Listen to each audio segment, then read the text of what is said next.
আসসালামু আলাইকুম প্রিয় দর্শক, আপনাদের সবাইকে সাদর আমন্ত্রণ জানাচ্ছি বাংলা স্টুডিও থেকে সারাদিনের খবর অনুষ্ঠানে।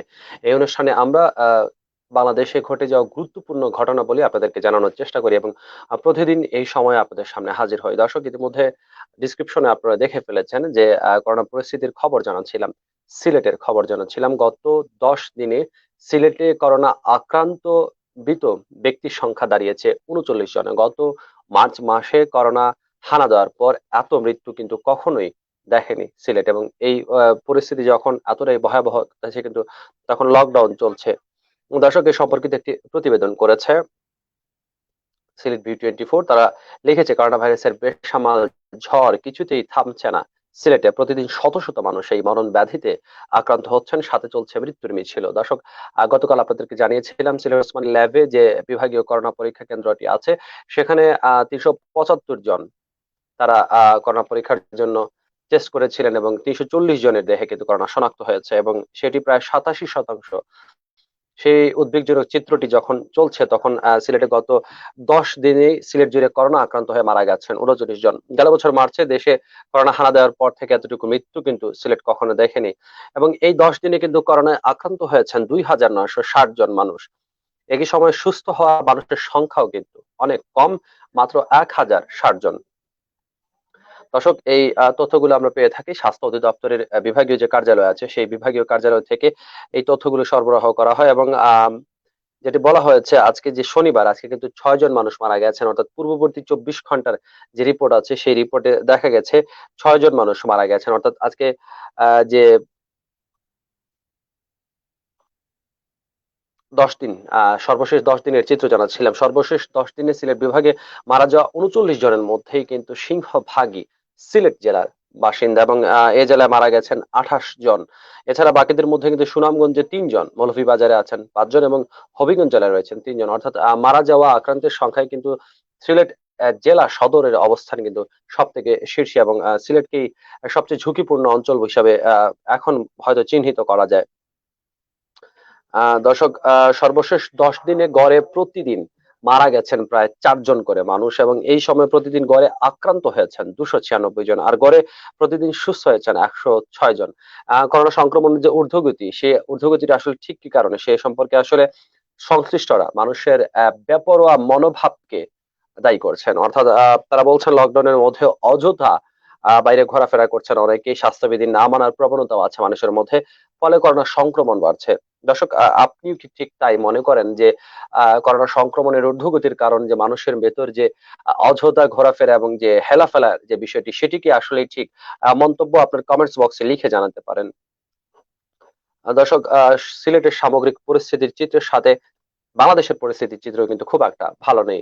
আজকেও কিন্তু করোনায় একদিনে পুরো বাংলাদেশে 185 জনের মৃত্যু হয়েছে।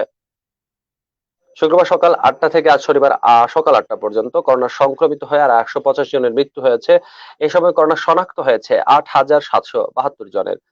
আজ শনিবার বিকেলে স্বাস্থ্য অধিদপ্তরের বিভাগীয় সূত্রের কার্যালয় থেকে অধিদপ্তরের সংবাদ বিজ্ঞপ্তিতে এইসব তথ্য জানানো হয়েছে। এবং আরেকটু জানিয়ে দিতে চাই স্পেসিফিকলি, গত 24 ঘন্টায় মোট 27,884 জনের নমুনা পরীক্ষা করা হয়। পরীক্ষার বিপরীতে রোগী শনাক্তের হার দাঁড়িয়েছে 31.46%।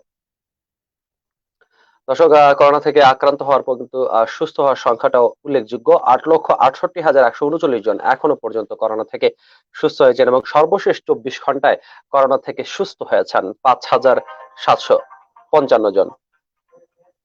দেশে গত 24 ঘন্টায় সবচেয়ে বেশি 70 জনের মৃত্যু হয়েছে ঢাকা বিভাগে। খুলনা বিভাগে মৃত্যু হয়েছে 51 জনের।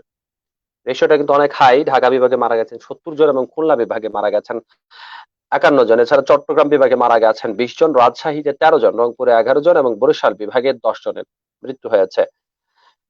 দর্শক, এর আগের 24 ঘন্টায় করোনায় মৃত্যু হয়েছিল 212 জনের, যা এক বছরের সব বেশি সময় ধরে চলা এই মহামারীতে একদিনে সর্বোচ্চ মৃত্যু ছিল। এই সময় করোনা শনাক্ত হয়েছিল 11,324 জনের।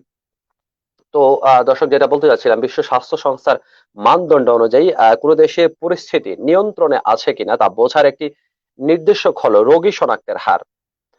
কোন দেশে টানা 2 সপ্তাহের বেশি সময় পরীক্ষার বিপরীতে রোগী শনাক্ত 5%-এর নিচে থাকলে পরিস্থিতি নিয়ন্ত্রণে আছে বলে ধরা যায়। সেখানে বাংলাদেশের রোগী শনাক্তের হার 30%-এর উপরে ছাড়িয়েছে। দর্শক, ব্যাপারটা আসলে কতটুকু ভয়াবহ আপনারাই চিন্তা করে দেখুন যে যেখানে ৫% রোগী শনাক্তের হার হলে এর উপরে হলেই কিন্তু ঝুঁকিপূর্ণ বলা হয় এবং সেখানে বাংলাদেশে রোগী শনাক্তের হার ৩০% ছাড়িয়েছে। ২০১৯ সালের ডিসেম্বরে চীনের উহানে প্রথম নতুন করোনা ভাইরাস সংক্রমণ দেখা যায়। পরে তা সারা বিশ্বে ছড়িয়ে পড়ে। দেশে প্রথম করোনা শনাক্ত হয় গত বছরের ৮ মার্চ। এরপর ধীরে, ধীরে বাড়তে থাকে সংক্রমণ এবং গত বছরের শেষ দিকে এসে সংক্রমণ কমতে থাকে। দেশে এবছরের মার্চ থেকে আবার নতুন করে করোনা সংক্রমণ এবং মৃত্যু বাড়তে থাকায় দেশে কিন্তু লকডাউন চলছে। জানাচ্ছিলাম লকডাউনের খবর। দর্শক, এই সাথে বৈশ্বিক একটি খবর জানাতে চাই। সেটি হচ্ছে কোপা আমেরিকা ফাইনালের খবর। আগামীকাল সকাল ৬টায় কিন্তু কোপা আমেরিকা ফাইনাল অনুষ্ঠিত হবে এবং কোপা আমেরিকা ফাইনালে মুখোমুখি হচ্ছে যে বিশ্বের দুটি অন্যতম জনপ্রিয় দল ব্রাজিল এবং আর্জেন্টিনা। এবং ব্রাজিল আর্জেন্টিনার এই ফাইনালকে সামনে রেখে বাংলাদেশের ফুটবল প্রেমী যারা মানুষ আছেন, ঘরবন্দি মানুষ আছেন, তারা কিন্তু অনেকটাই এ ব্যাপারটা নিয়ে উদ্গ্রীব বলা চলে এবং এর একটা প্রকোপ কিন্তু বাংলাদেশে আছে। আর্জেন্টিনা ব্রাজিলের খেলা ঘিরে বিশৃঙ্খলা এড়াতে ব্রাহ্মণবাড়িয়াতে মাইকিং হয়েছে। আপনারা ইতিমধ্যে জেনে গেছেন যে ব্রাহ্মণবাড়িয়া যে এলাকা আছে সেখানে কিন্তু ব্রাজিল আর্জেন্টিনার দুপক্ষের মধ্যে সংঘর্ষ হয়েছিল সমর্থক গোষ্ঠীর মধ্যে এবং সেই সমর্থক গোষ্ঠীরা যাতে ব্রাজিল আর্জেন্টিনা ফাইনাল ম্যাচের পরে বা আগে কোনো অনভিপ্রেত কোনো ঘটনার সাথে না জড়ান, সে কারণে আসলে সেখানে মাইকিং করা হয়েছে। একটু পরে শোনাতে যাচ্ছি, প্রথম আলোতে সেই সম্পর্কিত একটি প্রতিবেদন এসেছে। রাত পোহালেই কোপা আমেরিকার দুই চির প্রতিদ্বন্দ্বী আর্জেন্টিনা ব্রাজিলের ফাইনাল খেলা। সম্প্রতি ব্রাহ্মণবাড়িয়ার ব্রাজিল ও আর্জেন্টিনার সমর্থকদের মধ্যে বেশ কয়েকটি সংঘর্ষের খবর পাওয়া গেছে। এমন পরিস্থিতিতে ফাইনাল খেলা ঘিরে বিশৃঙ্খলা এড়াতে আজ শনিবার সকাল থেকে বিকেল পর্যন্ত পুরো ব্রাহ্মণবাড়িয়ায় মাইকিং করেছে জেলা পুলিশ। বলা হয়েছে আগামী ১১ জুলাই আর্জেন্টিনা ব্রাজিল এই দুই চির প্রতিদ্বন্দ্বী দলের মধ্যে কোপা আমেরিকা ফাইনাল অনুষ্ঠিত হতে যাচ্ছে।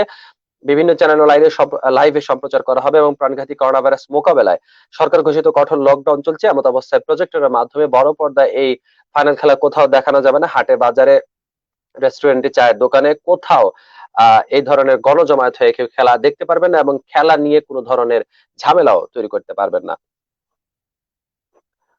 দর্শক, ফুটবল আসলে সবাই ভালোবাসেন। ফুটবলকে নিয়েই কিন্তু সারা বিশ্বের অন্যতম জনপ্রিয় খেলা ফুটবল। তবে এমন কোনো কিছু আসলে করা উচিত নয় যেটা আসলে আমাদের সীমার বাইরে চলে যায়। দর্শক, আরেকটা গুরুত্বপূর্ণ খবর, সেটি ঈদুল আজহা কবে সেটা কিন্তু জানা যাবে কাল। অর্থাৎ এদেশে পবিত্র ঈদুল আজহা কবে উদযাপিত হবে তা জানা যাবে আগামীকাল রোববার। ঈদুল আজহার তারিখ নির্ধারণ ও হিজরি ১৪৪২ সনের পবিত্র জিলহজ মাসের চাঁদ দেখার সংবাদ পর্যালোচনার জন্য কাল জাতীয় চাঁদ দেখা কমিটির সভা ডাকা হয়েছে এবং সন্ধ্যা ৭:১৫ বায়তুল মোকাররম জাতীয় মসজিদের পূর্ব সাহানে এই সভা অনুষ্ঠিত হবে এবং সভায় সভাপতিত্ব করবেন ধর্ম প্রতিমন্ত্রী মোহাম্মদ ফরিদুল হক খান। অন্যদিকে ঈদুল আজহার সম্ভাব্য সরকারি ছুটি ২০ থেকে ২২ জুলাই নির্ধারণ করে রাখা হয়েছে। তবে চাঁদ দেখা কমিটির সিদ্ধান্ত অনুযায়ী সেই তারিখটি নির্ধারণ করা হবে।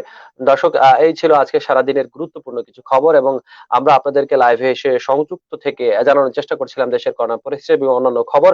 দর্শক, আগামীকাল আবারও একই সময় আপনাদের সামনে হাজির হব। আমি হাসান মোহাম্মদ শামীম। দেখা হবে আগামীকাল। সে পর্যন্ত সবাই ভালো থাকুন, সুস্থ থাকুন, বাংলা বিয়ের সাথে থাকুন। খোদা হাফেজ।